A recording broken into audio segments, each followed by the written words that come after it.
This is Judy Matheson, British actress from Hammer Horror and lots of other things. And I think you should listen to the wonderful Without Your Head. Welcome to the station of decapitation without your head. I'm Nasty Neil, and I'm joined by legendary horror actress Judy Matheson. It's very cool to have you here. Hello, it's wonderful to be here. I'm chatting to you all the way from London, UK. Yeah.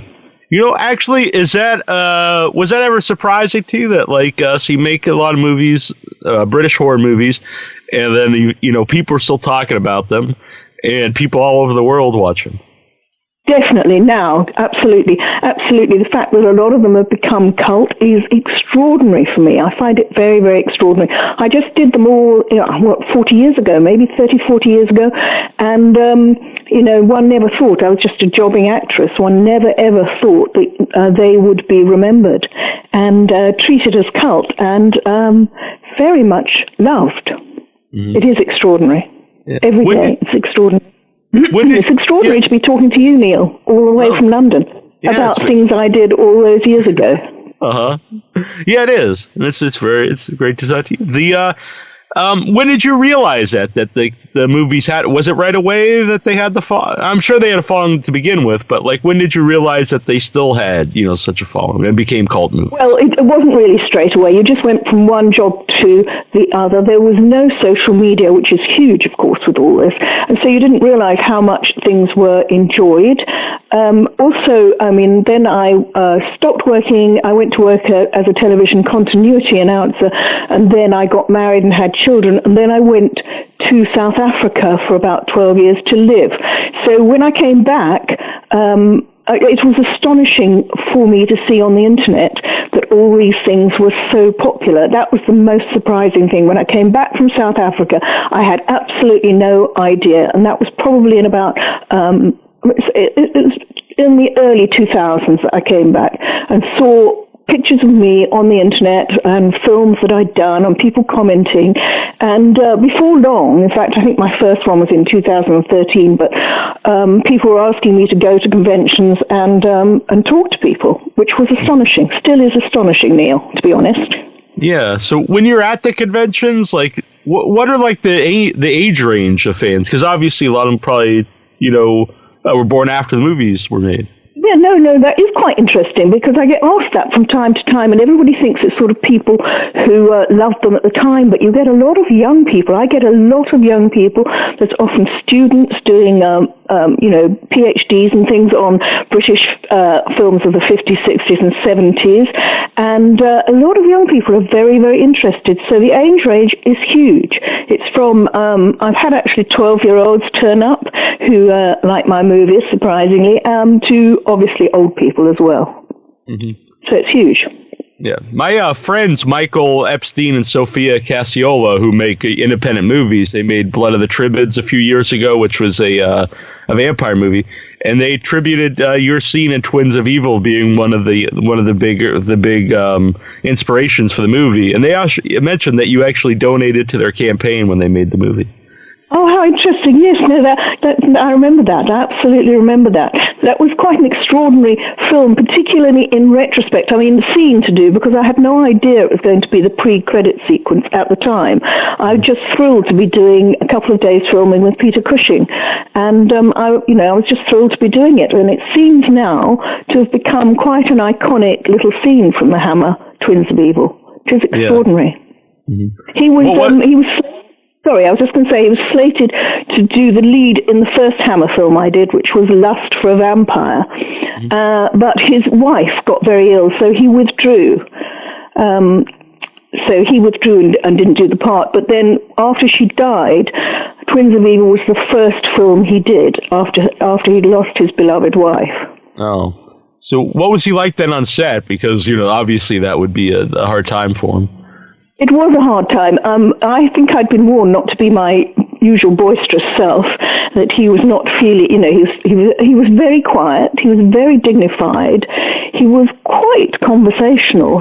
What was extraordinary about him at that time, and I'm going back a long time obviously now, but he was very interested in me and chatted about my life and, who I was and where I'd come from, and he didn't talk very much about himself.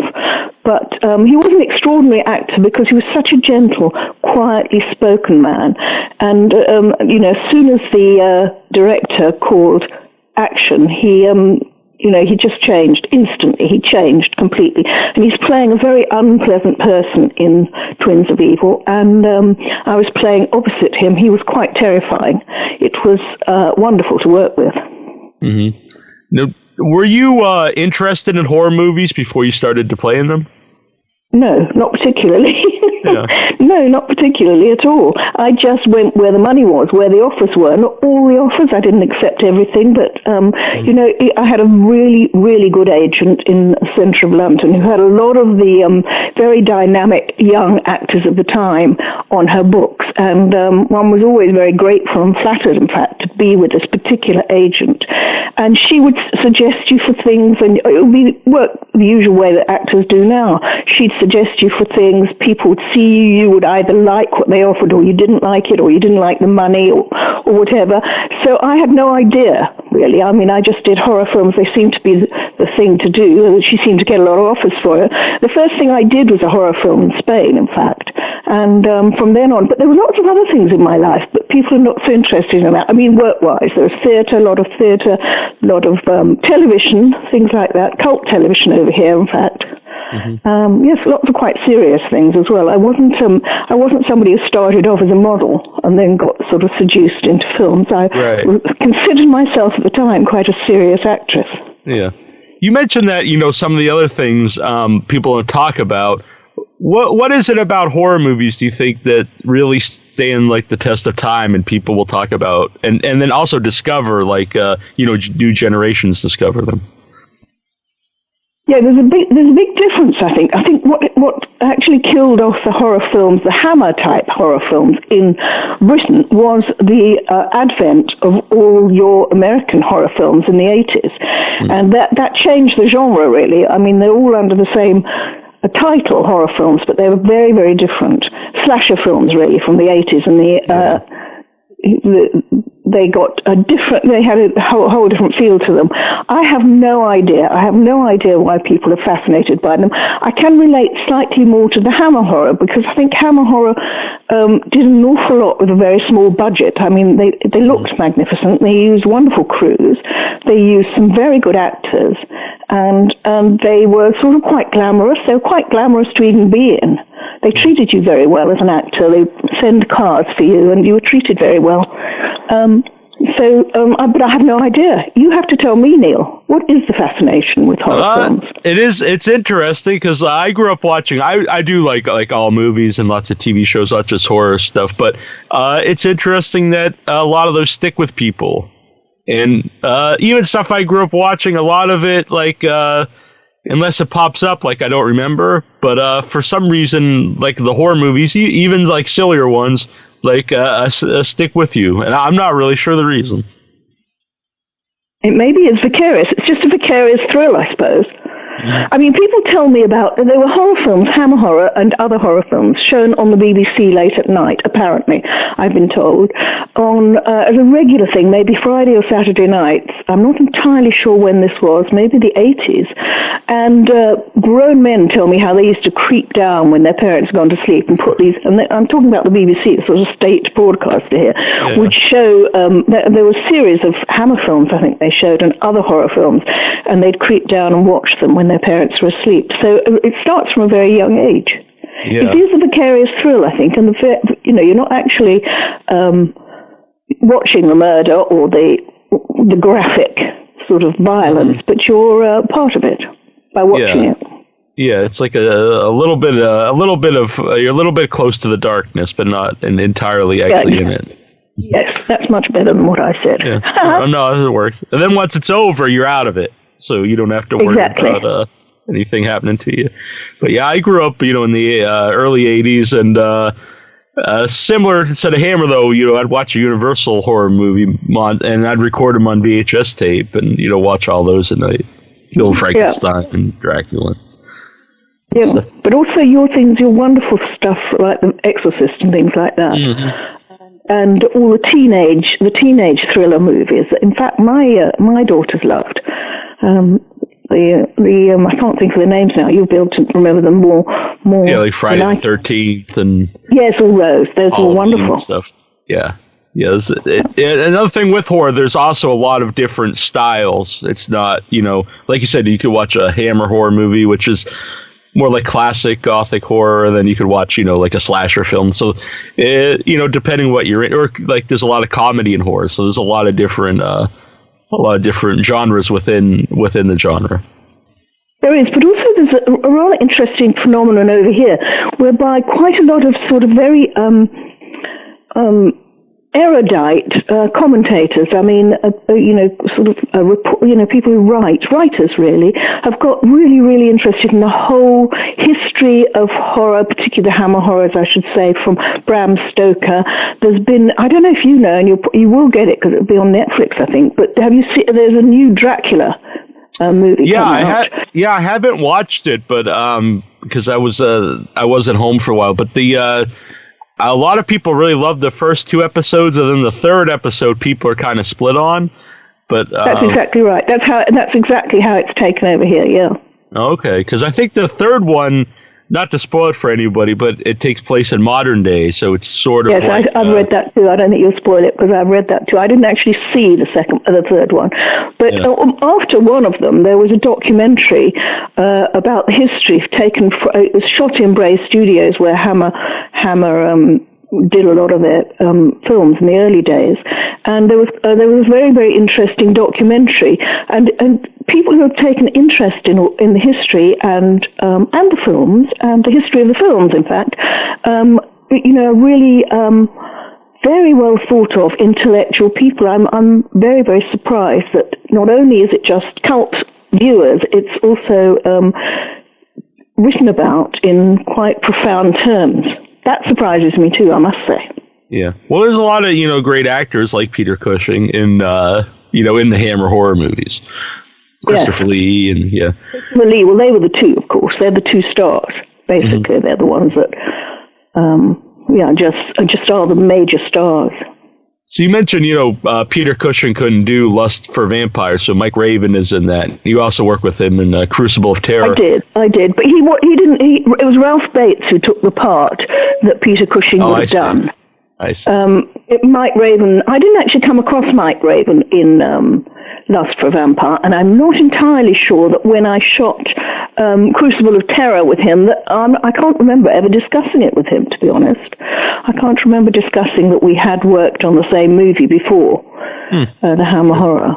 Yeah. He had, I think, quite a small part in Lust for a Vampire, didn't he? I think he had quite a small part, but he was also dubbed, and also they used, sorry about laughing, but they used Christopher Lee's eyes in a close-up.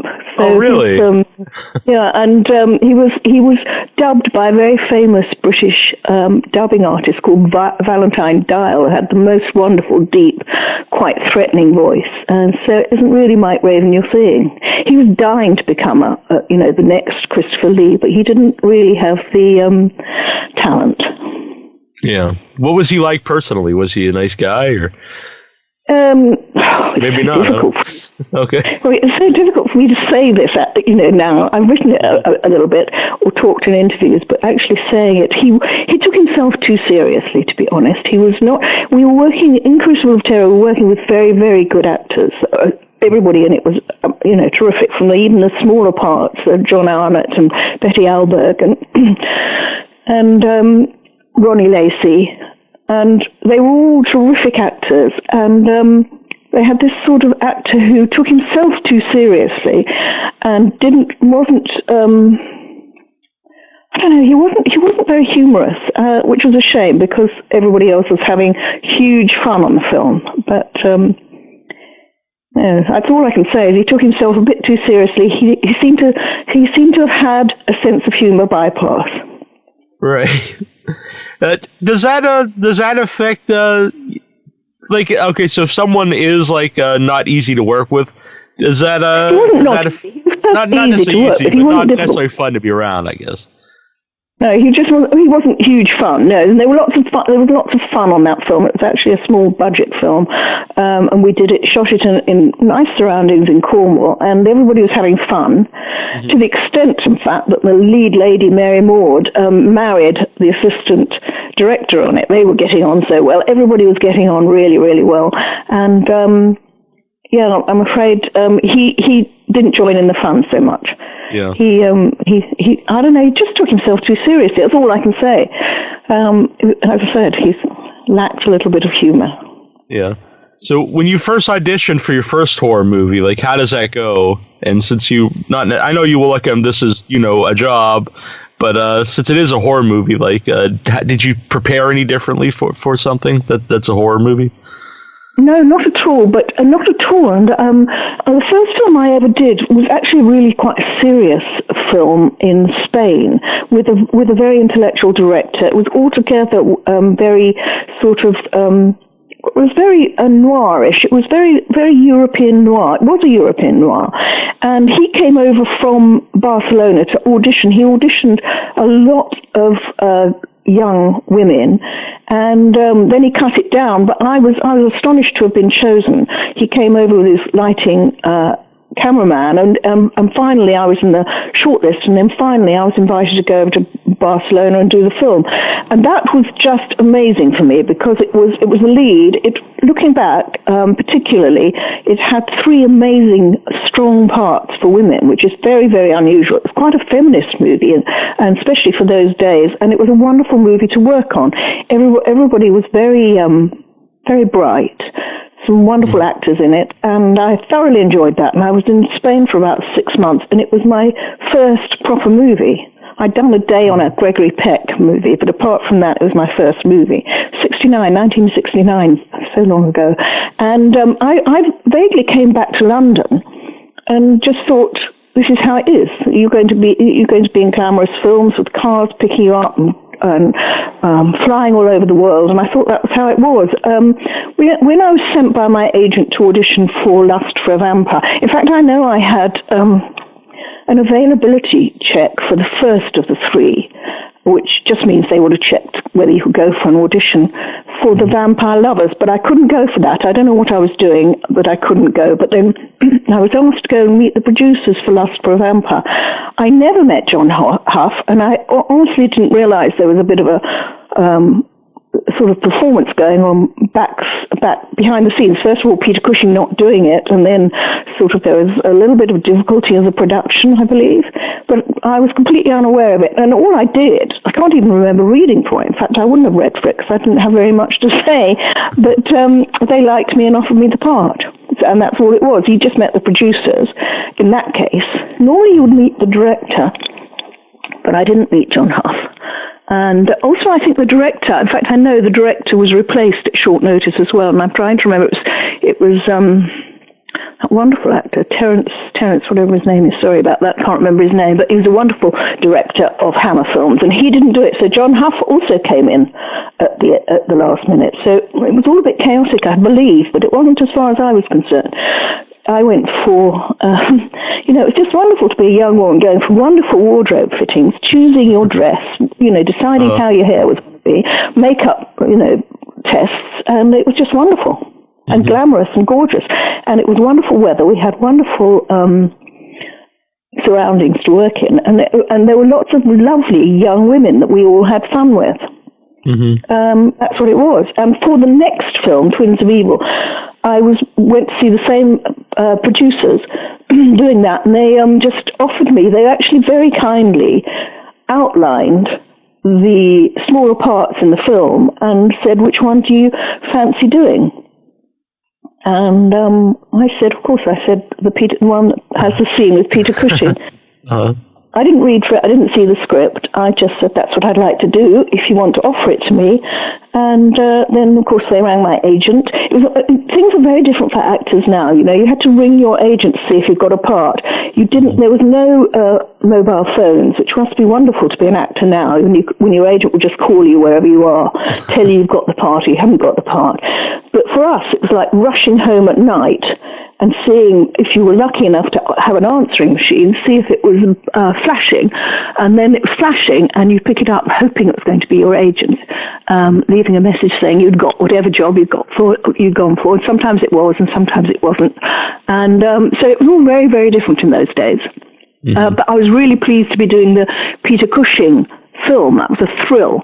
And as I said to you earlier, I didn't realize it was going to be a credit sequence or a pre-credit sequence. I can't even remember. It must have been in the script, I suppose. But, as far as I was concerned, it was just a scene in the film. Mm-hmm. Yeah, and if you look up the film, that's a lot of the images is from that scene. Yes, definitely. Also, if you watch it, the first, I think it's 4 minutes. I think I've timed it almost to the last second.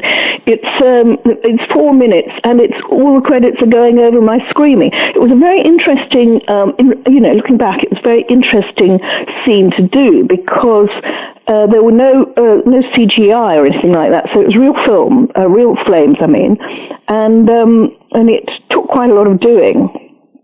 We didn't do it in many takes. I think we did it in one take. And I screamed and screamed and screamed for at least 2 minutes of those 4 minutes. And all, as you know, the credits go over them, but I didn't know that at the time. And when I stopped screaming, it was all absolutely silent except for my screaming. When I stopped screaming, there was a silence on set, and then the entire crew clapped into huge applause, and I've never had a moment like that before or since. It was very gratifying. It's pretty wild. So how close is the fire? Can you actually feel like the heat during the scene? Well, no, I don't know. I can't remember. It was just something that I did. Sure. Lots of people have asked me that. There was proper fire, and I was properly doing it. But no, I don't think I've never felt threatened by the fire. I never felt unsafe. Yeah. Also filming I'm not quite sure where the flames were in, remembering it. It looks fantastic and it looks quite dangerous. They had a fire officer on set in case things got out of control. Mm-hmm. I was going to say also Peter Cushing was wonderful. Cool. Though of course he wasn't in that actual scene of the well, he was at the beginning, but he does he sort of makes a prayer up, doesn't he? But he wasn't there during most of the screaming. But he was very, very concerned that I'd be all right, and was I frightened, and all his concerns seemed to be for my well-being, which I think is extraordinary.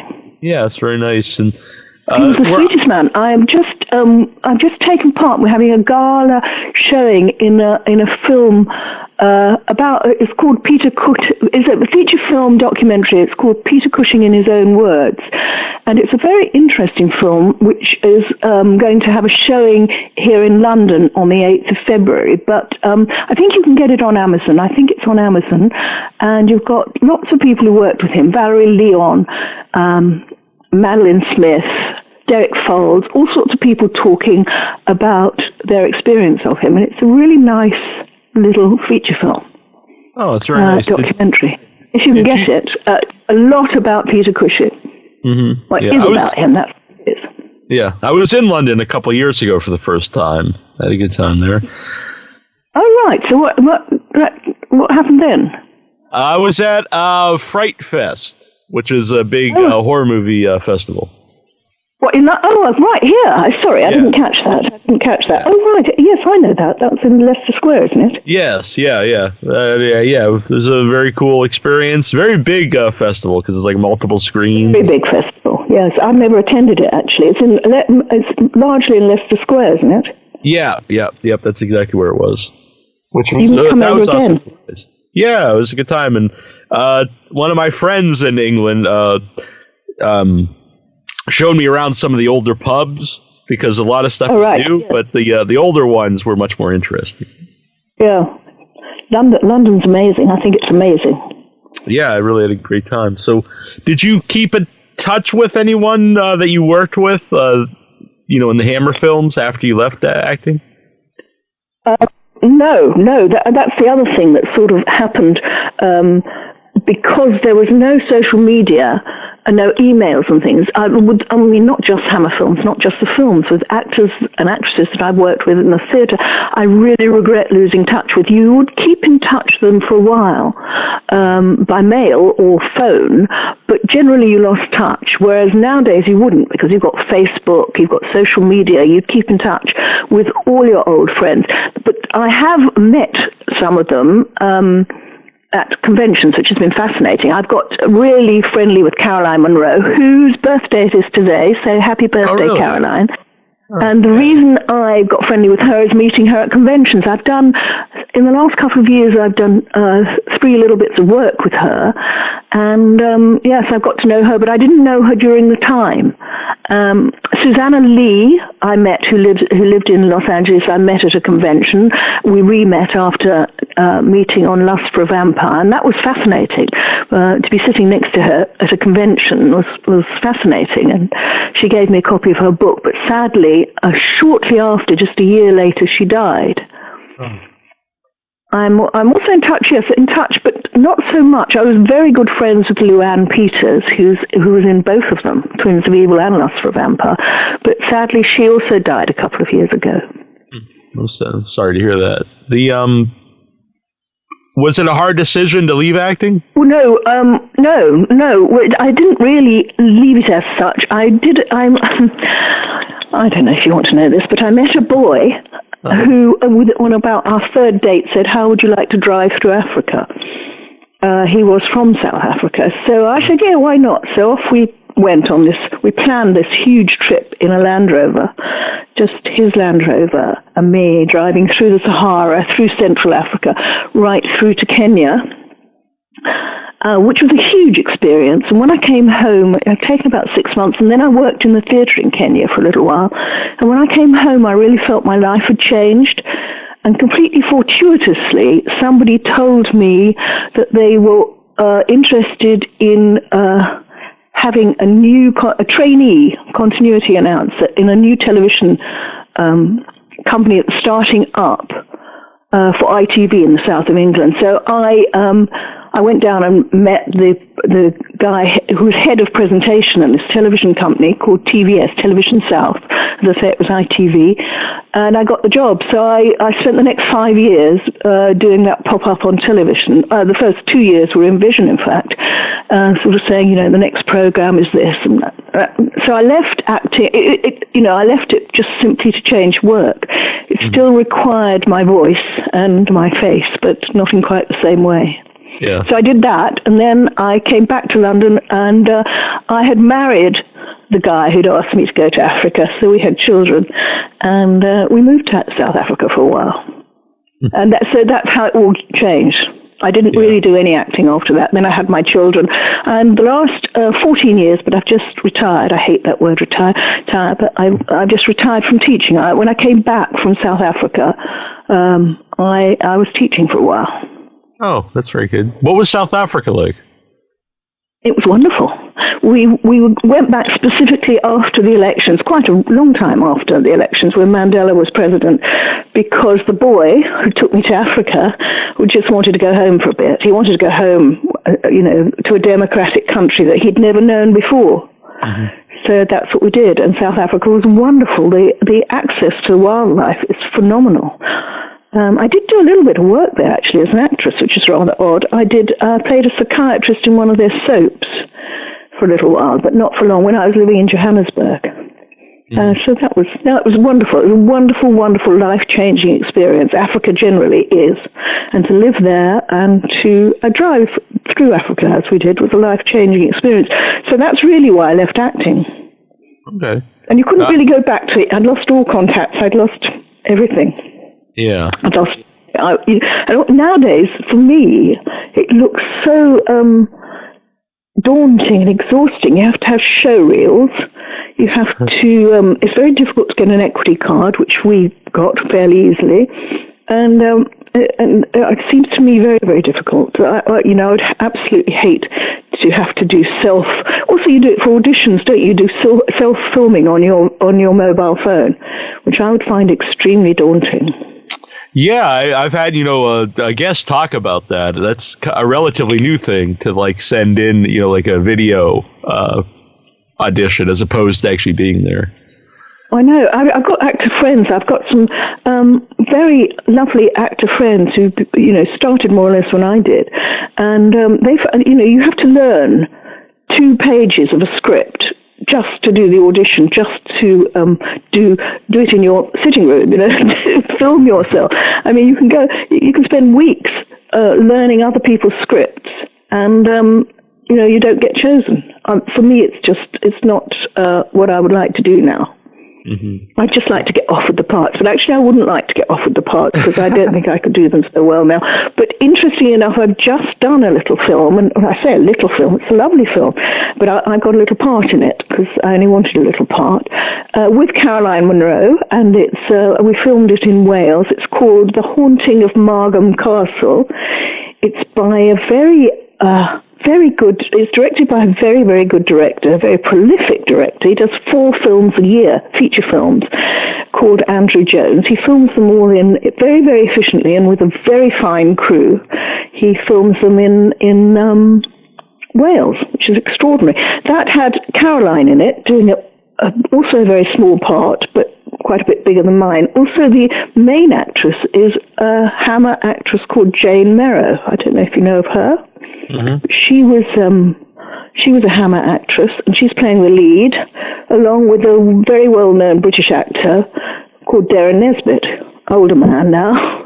And so I have just done a little bit of filming, but I didn't have to audition for it. Yeah. Oh, I heard of this because my friend Simon Bamford is also in it from the Hellraiser movie. Oh, exactly. I didn't come across him, but no, exactly. He's in it. Yes.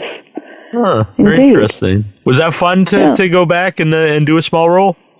That was huge fun. That was absolutely huge fun. I only did a day, and I had 4 lines, and I thought, I got so anxious about it after all this time. I got so anxious. He wrote them specially for me, the director, put a little bit in, and I said to him, Andrew, I don't want 4 lines. Could you take one of them out, because I'm having difficulty learning them? I might say not because I'm so old, but because I'm so out of practice. I got very anxious. I really got very anxious. But I loved doing it. Loved working with the film crew again, who are all wonderful, dynamic. A lot of young American actors in it. And I can't wait to see it. That should be huge fun. Yeah, I'm really looking forward coming out sometime this year. Cool. So when you started to do the Hammer horror movies, what did your family and friends think of you being in a horror movie? I guess they're not really graphic horror movies, so it's a little different. Well, I think it was the Americans who brought in the really graphic ones. Yeah. As far as I know. No, they're not graphic. I can't actually remember that. I can't remember my family. I remember my family coming to see me in the theatre and being quite proud. And I did a television soap for British television, which was quite famous and on every day of the week, except for the weekends. And my family were terribly proud of that. They were very, very proud when they could see things on the television. I don't remember anything much, but it just was very different. I mean, my beloved sister died, who was 10 years older than me, but she died very recently. And in her, I had no idea about this, but her daughter sent me some things that they'd found, which had been sort of cuttings that she'd kept of when I'd been in the newspapers and things, which I found was very touching. But it never really occurred to me at the time to worry about what my family were thinking. Mm-hmm. At the time. I mean, I'm not sure they did. I mean, they wouldn't have gone to see the Hammer horror films. I think Hammer horror films are bigger now than they were then. Interesting. So when on that kind of subject, when you go in to do Hammer horror for the first time, how aware were you of the name Hammer horror? What did that mean to you at the time? Well, I think we vaguely touched on this earlier on. It didn't mean anything to me. I knew nothing about it. I did know, actually, funnily enough, once I started doing it, because there were things we were asked to do. The Royal Variety Club invited Hammer actresses to their annual dinner and things, to be guests, to talk, chat to people and things. So, and there was a certain glamour attached to it, to events. There were a few public events that you were expected to go to. I don't remember premieres, and I'm not sure they had premieres in the way that we know them now. and I don't remember that at all, but I do remember them inviting us to some glamorous events. It all seemed very glamorous. I mean, we weren't paid very well, but the surroundings are very glamorous. We had wonderful costumes. We were treated really well. Well, as I say, we had sort of limousines coming and picking us up for filming and things. Mm-hmm. But it didn't. They didn't really. It was just part of your work, really. Mm-hmm. Mark, and you went from one to the other, and you went to other. There's a few other Hammer horror films. I mean, not Hammer horror, but other horror films. They seem to be popular. Mm-hmm. There was, for instance, the other sort of film that was going at the time, and my agent had one of the main actresses in it. Things like Straw Dogs, for instance. Oh, yeah. That was a sort of a horror film, wasn't it? But that was of that era. Mm-hmm. Yeah, kind of the first, like, it's like the first, what's considered like home invasion subgenre of horror movies. Yes, exactly. Yeah. Such a good phrase, subgenre. Such a good phrase. I can't take credit for it. I would say I did, but interesting. Yeah. Interesting. Uh-huh. So tell me about you and your webcast here. All right. Well, yeah, we started in 2006. So really, when we started doing the show, the word podcast wasn't around yet. The first guest was Sid Haig, who passed away just recently. All right, yeah. And so I started the show with my brother, who I still do the show with, but he's sometimes not here for the interview portions. And I don't know, but through the years, it's really it's been a lot of cool experiences. I just did my first feature film with people, that I knew through the movie, and producing a feature film in February, which that'd be very exciting. Yeah, that's brilliant. How did you get funding for that? Was it self-funded? Was it? Yeah, it's self-funded at the moment. Hopefully not by the time we actually film it. But at the moment, can you send me details about it? All right, yeah, I definitely will. It's been a fun experience. That's how I look at it. If nothing else, it's been a fun experience. Yeah, that's what it's all about. That's what life's all about, isn't it? Fun. I think you hit the nail on the head. That is definitely my single criterion for when I was working, and still I should say, is having fun. That is the actual single good thing about doing acting. It was always fun, and that's why I felt Mike Raven was a bit of a fish out of water there. He didn't seem to enjoy fun. Mm-hmm. Yeah, so it's a long story, but a few years ago I got very sick and spent a lot of time. I was very, very near death, and spent a lot of time in the hospital and rehab and physical rehab to get better, and then surgeries. And since then, definitely, I know that I'm not here forever. And while I'm here, it's good to have a good time and do things like you want to do, because you never know when you can anymore. So that's how I look at it. Well, that's a good lesson to learn from your horrible experience. It's a good lesson to learn. It's exactly right. I completely agree, and I think I've done that. I've never really made huge plans for the future. I find it really difficult to book a holiday months in advance. I just prefer to live for the day, always. Mm-hmm. Yeah, that sometimes even if like a doctor will say like, they want you to come back in a year, what are you doing in like April of 2020, April 12th? I'm thinking, I have no idea. I don't know. That's that's a year away from now. Yeah, no idea. Yeah, absolutely. Yeah, I do wonder if some people do know what they're doing 1 year from today. Whereabouts in Massachusetts are you? On Cape Cod. I don't know if you're familiar with Cape Cod. No, I'd love to go to Cape Cod, actually. But my very, very first job was a theatre job doing 3 Shakespeare plays. And we first of all did them in Bristol in England. But the point of the job was it was a theatre tour of America, and then Europe, and then Israel, rather randomly. And the very first stop, in fact, I have to admit to it being my very, very first flight, was to Boston. And we played Boston. Nice. It was amazing. It was amazing to suddenly arrive in America and be playing in I can't remember the name of the theatre in Boston, but that was our first week in Boston. Week for the theatre. Oh, wow. Wonderful. It was wonderful. Yeah, I was just in Boston and Cambridge last night. Oh, right. Yeah, of course, Cambridge is very near, isn't it? Yeah. Yeah, Cambridge is a nice area too. A lot of old theaters there to watch older movies, and it's a nice area. It's when I went to London, because people told me like the food's bad in London. I personally liked it because a lot of it is similar to what I have in the area. You know, shepherd's pie and fish and chips and. That's all very old hat, Neil. That's all very old hat. London has become one of the centres of the world, the foodie capital of the world. I'm afraid, not fish and chips and shepherd's pie. So but there's some wonderful restaurants, and it really has become. It's right up there. Some people say, New York, obviously, less so Paris these days, and Hong Kong, but definitely London is up there with them. You may have heard, one of the things I was really chuffed about, I don't know if you know the phrase chuffed, but it means pleased.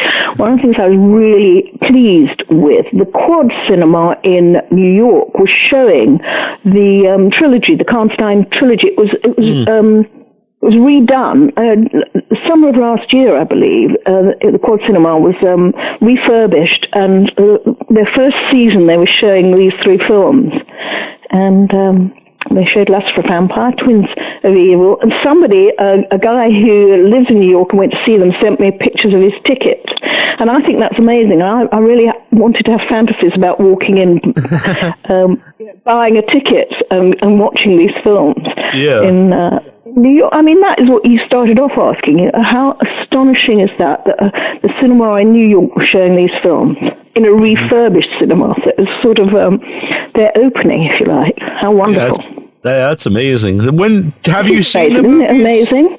Have you seen the movies recently with an audience? No, not really. No, I was. No, I haven't. I was when the Twins of Evil DVD came out, which was a few years ago now.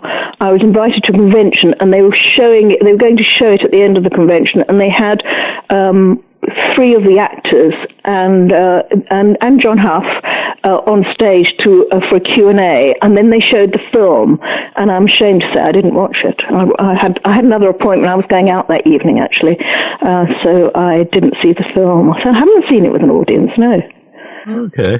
Because I was, that's obviously a different experience. I've been in New York. What a treat. Be in New York, having a wonderful time in New York, and then go in the evenings to see these films.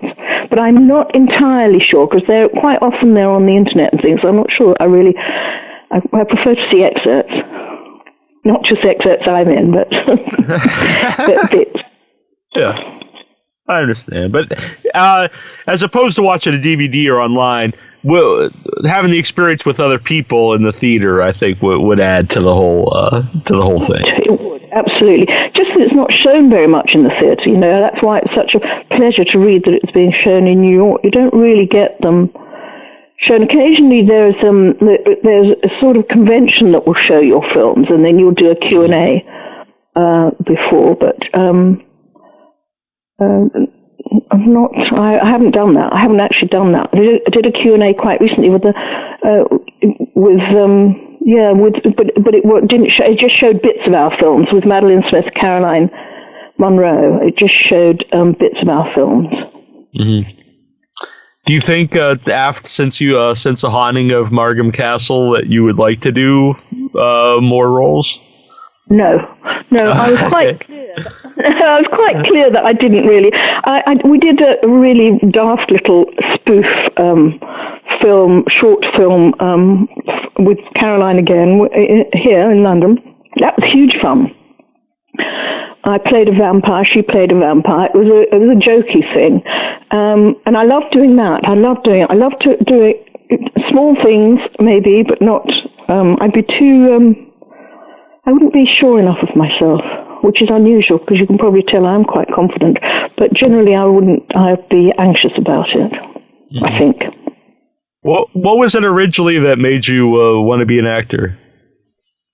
Well, I did it at school, and then I went to drama school. And not interesting enough. It's probably not interesting at all. But you had to, from where I came from, you had to get a proper qualification to give you a grant to get a grant to go.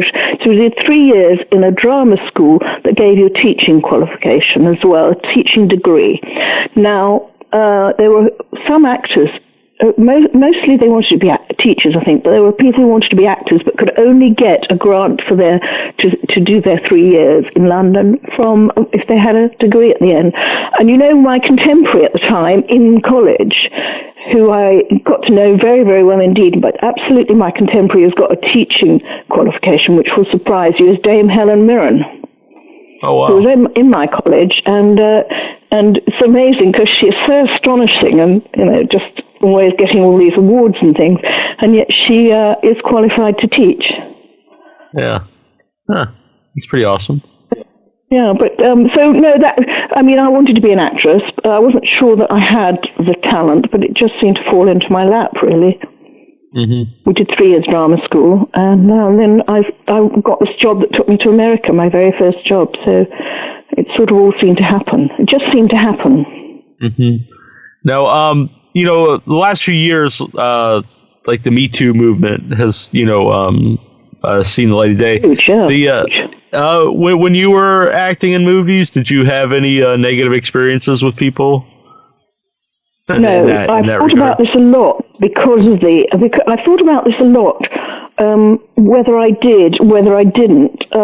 I think I would have, if I have, I blotted them out. I was always pretty forthright, you can probably tell that. I was always even in the early days, and of course the 70s were big for feminists. I was always called myself a feminist, even when it wasn't the most fashionable thing to do. And I was not about to be taken advantage of. I just wasn't that sort of woman.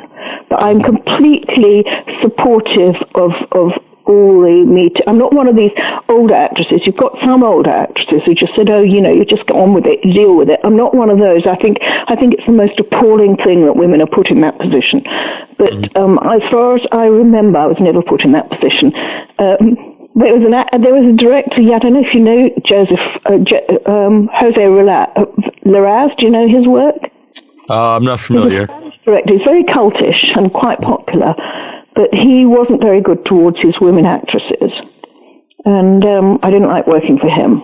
But generally, I seemed to always feel that I had a lot of respect. Mm-hmm. I had a hinterland, I always had other interests in books and literature and things like that. And I think possibly any man trying to take advantage would have felt it a bit daunted, maybe. I just didn't have that to deal with. Yeah. Well, that's good. That's obviously a good thing.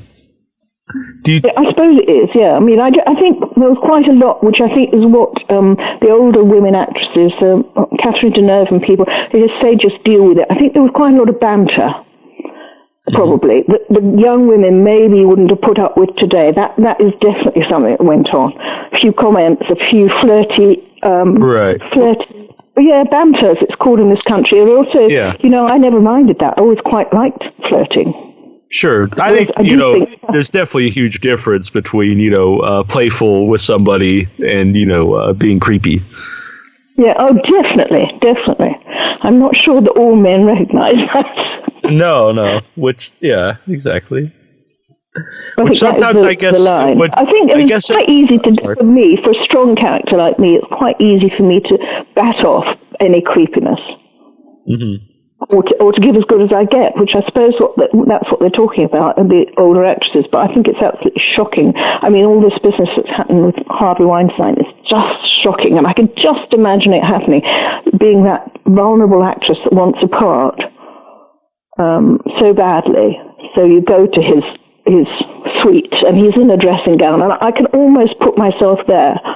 And I think it's shocking, and I'm so glad he's been called out about it. Yeah, it's him and his walking frame. Definitely, it's really interesting. It was about 6 months before, the allegations came out. I had Richard Stanley, a director from England, on the show, and he predicted that because he had personal stories working with him in the 80s or the 90s, I guess, and and when he said it, I was like, wow, this is. And then 6 months later, it all started to come out. Yes, I'm sure there was a lot of that for years and years and years. There have been a few documentaries, haven't there, where women, a lot of it, and it was discussed, and it turns out that sort of all sorts of people like Gwyneth Paltrow and people knew about it. One of the things that I did when I was young, I think it was Clockwork Orange, but I'm not entirely sure, but I was called to audition for Stanley Kubrick. And well before sort of video, in fact, we were, as a young actress, we were asked by the casting director to go into the room, take your clothes off except for your panties, wear a dressing gown, and go into this room. And he wouldn't fly, famously wouldn't fly, Kubrick. So they wanted to film you doing this audition, speaking these lines to camera with, I think, just your panties on. I said, I'm not doing that, rather grandly, and I walked out. And I'm really quite shocked at myself. But I walked out, handed the dressing gown back to the casting director, and I went back and I rang my union, Equity, and said, there's this American director who's asking young women to do this on film. I don't think Equity did much about it, and it did turn out that he was one of the greatest directors in the world. But so little things like that were going on, and he would have had a lot of films of young ladies doing that for his audition, which is, to me, still, all these years later, a bit creepy. It is, yeah, it definitely is. Because, like today we see so many things get leaked out on the internet and stuff, so you never know, what would happen to those videos. Exactly, and that's extraordinary, and that's also another thing that I think older actresses regret. They in the 70s, all the sort of wonderful actresses that you could think of, like Vanessa Redgrave, Judi Dench, Helen Mirren, hugely, all took their clothes off for films and things, and Glenda Jackson, people like that, extraordinary actors in the 70s particularly, because it was quite normal to take the clothes off. You went to, I think Americans, excuse me for saying this, but I think Americans were more prudish. But if you went to a beach in the south of France in the 70s, girls would be walking around just in their bikini bottoms and completely self-consciously. But nobody, and I have actually spoken to Helen about this, Helen Mirren, nobody realized that the internet would come along and you could freeze frame all these wonderful sort of nude scenes. I think we all might have thought twice about actually doing them if we thought that was going to happen in the future. Right. I know there's actresses now of my age who really regret it. But I agree with you, though. The Americans are much more prudish, which is weird. We don't mind like a lot of gore and violence, but sex stuff, people are... I think that's right. It's odd. The British, or the English at least, the British, I think have had their, they belie their reputation, because I don't think they have been very prudish in the past. I think they're not very prudish. That's true. Now I think about it, yeah. Interesting. Do you still watch movies? Or maybe you never watch movies, I don't know, but do you watch movies? I do. I love movies. I'm less keen on going out to the movie. I get very irritated by, you don't need to know this. I get irritated by all the other people in the in the cinemas eating their crisps and drinking their drinks, but I do go, and I don't see enough. But I saw that wonderful Almodovar film. Banderas is up for Best Actor, I believe. Oh, yeah, I know the movie. I haven't seen it yet. It's a wonderful movie, and I also completely loved Once Upon a Time in Hollywood. And there's a movie you just could not see, to the same viewing pleasure on your television or anywhere else but the cinema. I mean, Tarantino's music and his soundtracks are so amazing. That was, to me, complete cinema. Once Upon a Time in Hollywood. I agree 100%. It was my favorite movie of the year, and yeah, mine too. Yeah, it's amazing. I did wonder if it was a generational thing, because I do know some young people who went to see it and didn't get it at all. So I did wonder if because it was of that generation and the music. So that's also sort of split opinions. Yeah, it's interesting because I was in LA last month for the movie, and I was walking down Hollywood Boulevard, and I walked by the restaurant that they meet Al Pacino in. And I was like, "Oh man, that's in the movie. I have to eat here." So I went in there, but Musso and Frank's. But it was just cool to me. I was like, oh, I saw this in Once Upon a Time in Hollywood, so I have to stop here. Oh, wonderful! Yeah, wonderful, iconic. But yeah, it's and a great also, movie. I didn't really like it so much. I shouldn't put my opinion out so much, but the Scorsese movie I saw too, the one that went on for over 3 hours, the recent one. That's also, The Irishman. Yeah. Yeah, I liked it, but it is. I saw it in the theater too. I liked it, but I had read the book before watching the movie. Oh, had you? Yeah, and I do think, because I had talked with some other friends, that some of the stuff I thought they did well in the movie, but I do think you understand better if you had read the book. If that makes sense. Oh, right. Yeah. A lot of stuff with his daughter and stuff, but I don't think it's as good as like Casino or Goodfellas or Taxi No, I don't Driver, either. I didn't think that. I was just trying to impress you with my knowledge of topical films. But to tell you the truth, but it was very much a male movie. It was not my cup of tea at all, not at all. But I did watch it. Yeah. Yes. Yeah. It's a horror movie, so you might not be into it. But another one I like this year would be Midsummer. Oh, yes. That passed me by. I definitely should see that. I definitely should see that. The thing is, with television and Netflix and everything else, things seem to come around. So you get, from my point of view, you get a bit lazy about going out to the cinema. But, yeah, I want to see that. That did pass me by at the time in the cinema. Maybe it'll come on the television. Yeah, that's actually what I saw last night in Cambridge, was Midsummer, because they were playing it. Oh, right. I was like, I'd already seen it, but my friend Annabelle hadn't seen it, and I was like, we should go see it while it's in the theater, because it's a very visual movie, and I do think it's something that's good to see, in the theater if possible. So yeah. It might have been and gone, but it's not even up for an Oscar, is it? I was going to say if it got an Academy Award, it might come round again. Yeah, I don't think so. No. Was it last year's anyway? Yeah, it was this year. But yeah, that's one that a lot of people thought, should be up for something. Yeah, I'll definitely look out for it. It is one that was on my list. Mm-hmm. Yeah, it's a weirder horror. I don't know if you know the movie Wicker Man. Well, of course I do. Yes, it was a long time ago that I saw it. Yeah. But yes, I think I've seen comparisons with that. Yeah, so it's definitely like a folk horror movie. It's very different than like a typical horror movie. Interesting. Yeah. So if people would like to follow you on social media, where would they do that?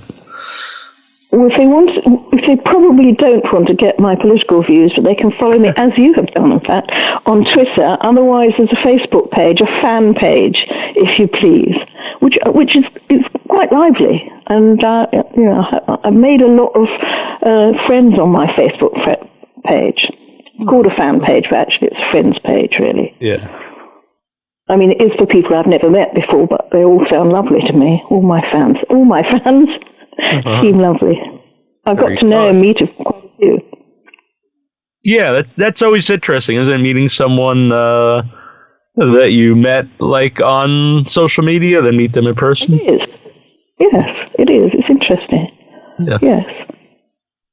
Oh yeah, I am on this. I was just say, but I see I am on your fan page, your friends page, and because you've even flagged the interview for tonight, so that's good. Oh right, okay, of course, and then I'll put it on again because it's going out tonight. Yeah. I've got a few Americans. I've got a few American friends there.